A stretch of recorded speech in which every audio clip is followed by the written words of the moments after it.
All right, so have you ever pictured the Sahara Desert? Oh, yeah? Like as this lush green paradise? We're going to be diving into some research that suggests exactly that. Wow. And also the surprising role that humans might have played in its transformation. Interesting. We're looking at a study from Frontiers in Earth Science Okay. that kind of challenges what we think we know about how the Sahara became a desert. Right.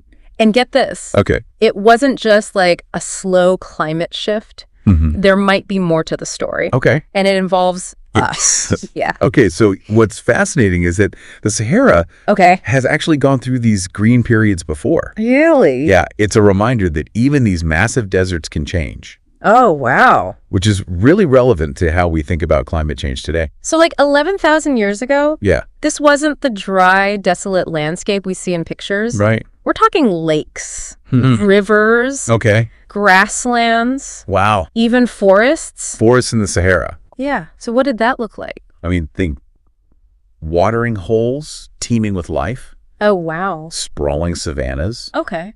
And even patches of like dense woodland. It was a period known as the African humid period. Okay. Basically, more solar energy meant a more intense West African monsoon season. Wow. Lots of rainfall. Yeah. And a completely different ecosystem. But around 8,000 to 4,500 years ago? Yeah. Things shifted dramatically. Oh, yeah. Way faster than you would expect. Right. From gradual climate change. Exactly. And that rapid desertification is what sparked this whole debate. So enter archaeologist David Wright. Okay. Who has like a thought-provoking theory. Right. He suggests the arrival of pastoralist communities. Okay. So humans with their domesticated animals might have actually sped up desertification. Now, it's important to remember, correlation doesn't equal causation. Right. But Wright found a compelling pattern. Okay. Wherever pastoralists popped up in the archaeological record, there was a shift in plant life. Okay. Instead of diverse species. It was mostly scrub vegetation, like a telltale sign of degradation. So it's like the landscape became barren right around when these herding communities appeared. Exactly. Wright's theory is all about overgrazing. Okay. Imagine huge herds of livestock just eating all the vegetation, leaving the soil bare and vulnerable. Oh, wow. This might have set off a chain reaction. Okay. Reducing moisture released by plants. Right. Which is key for cloud formation. So less moisture, less rain. Less moisture, less rain, exactly. And it's not just the animals munching on plants, right? It's the impact on the ground itself. You get overgrazing can increase what's called the ground's albedo. Albedo. Yeah, basically how reflective it is. Okay. Like imagine wearing a black shirt on a sunny day. Yeah. It gets hotter than wearing a white shirt. Yeah. It's the same idea with the ground. Okay. More exposed ground means more heat, and that affects rainfall patterns. So it's a vicious cycle. Yeah. Less vegetation, less moisture, less rain, more desert. Exactly. And there's another piece to this puzzle. Okay. Fire. Right. Early pastoralists likely used fire to manage land. Okay. Maybe to clear areas for grazing. Right. But frequent fires can deplete the soil. Yeah. And further degrade the land. Right. Which might have also contributed to the spread of the desert. So we've got overgrazing, changes in albedo, and fire, potentially linked to human actions. Yeah. But before we pin the whole Sahara Desert on our ancestors, we need to consider another perspective. Absolutely. Geologist Jessica Tierney acknowledges the possible impact of humans, but she points out that due to Earth's natural orbital cycles, the Sahara would eventually return to desert. Even without us. So did humans just speed up an inevitable process? That's one of the big questions. Yeah. Tierney suggests natural vegetation feedbacks. And changes in dust patterns might also explain the sudden shift. Picture this: less rainfall leads to less vegetation.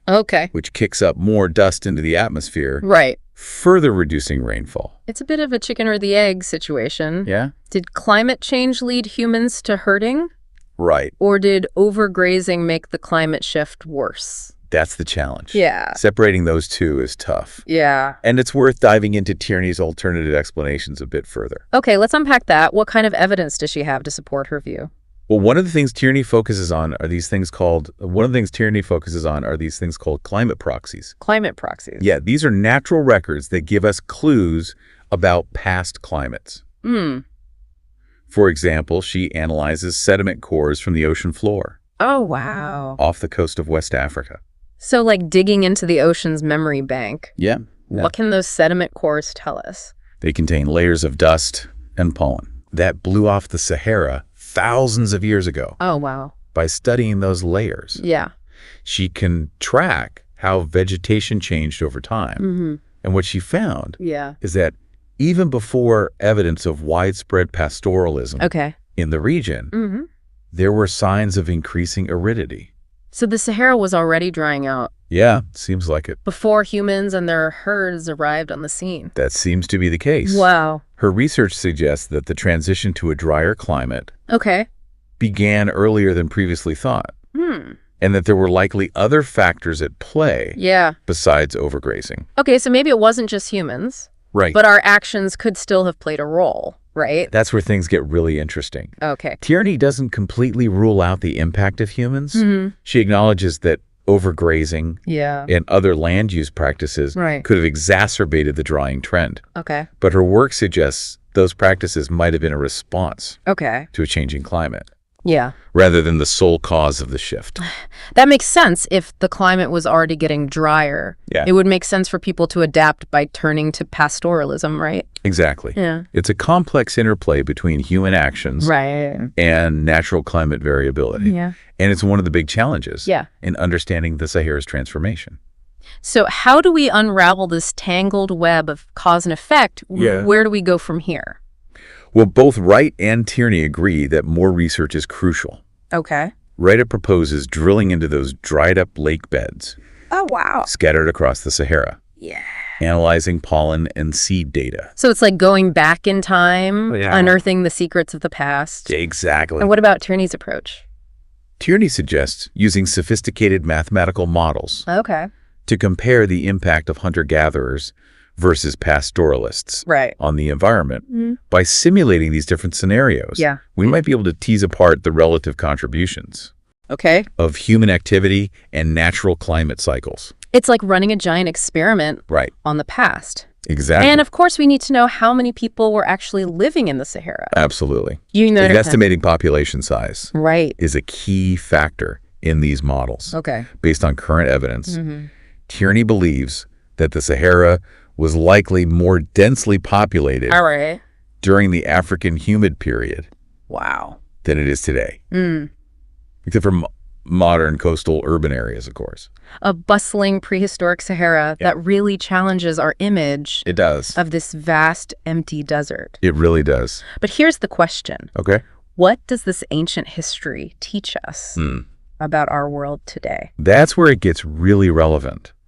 While the Sahara's transformation is different from modern climate change, which is largely driven by rising greenhouse gas emissions, it shows how powerful feedback loops can be in environmental systems. Can you break that down? What are these feedback loops and why should we care? Think of them as like interconnected chains of cause and effect. A small change in one part of the system can trigger a cascade of consequences. Oh, wow. For example, the overgrazing theory suggests that a decrease in vegetation, maybe from a small decrease in rainfall, could have started a feedback loop. Less vegetation means less moisture in the atmosphere, leading to even less rainfall. Wow. And so on. So it's like a domino effect on a massive scale. Exactly. Understanding how these feedback loops work is key for predicting and mitigating climate change's impacts today, especially in vulnerable, arid and semi-arid regions around the world. So even though we're talking about events from thousands of years ago, there are clear parallels to the challenges we face today. Absolutely. It's a reminder that human actions can have unexpected consequences.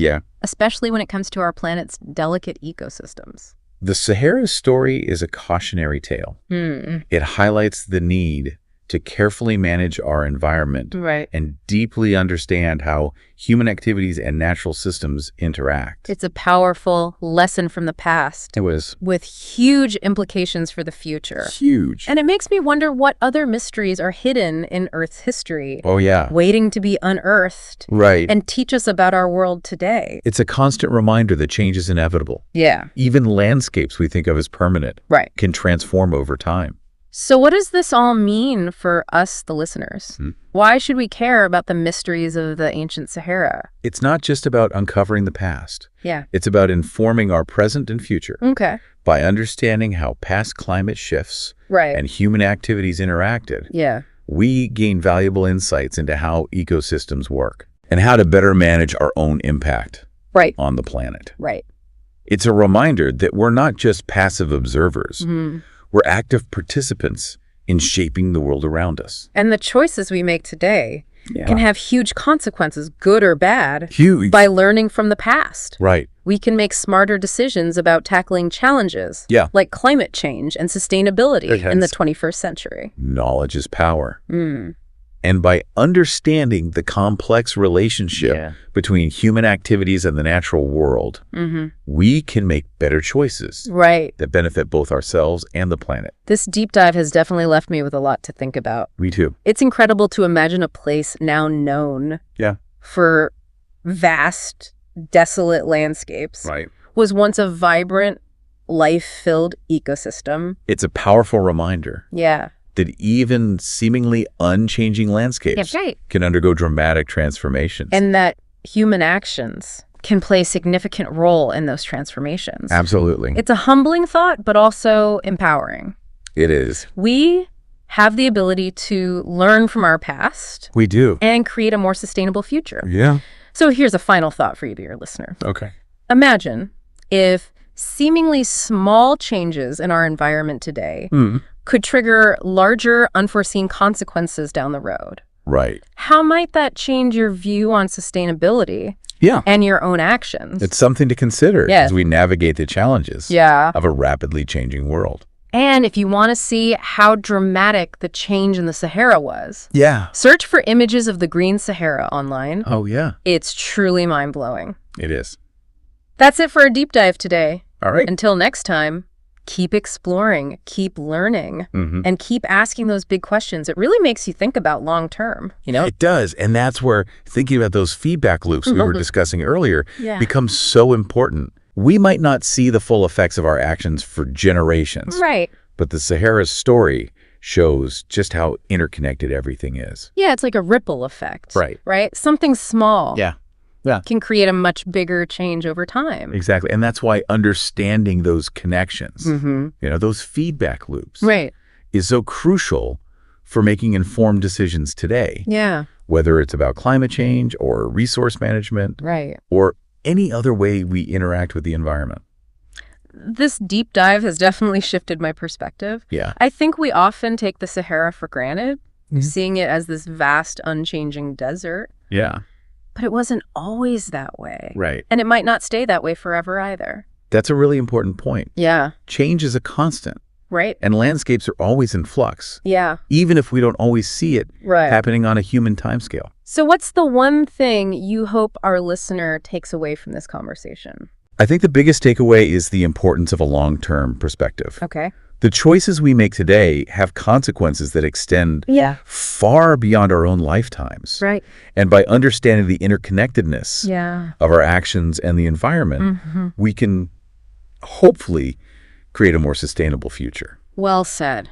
And for our listener, if you want to really grasp the scale of this transformation, I encourage you to search for images of the Green Sahara. Oh, yeah. It's a stark visual reminder of just how much our planet can change. And it might just inspire you to think differently about our role in shaping its future. Absolutely.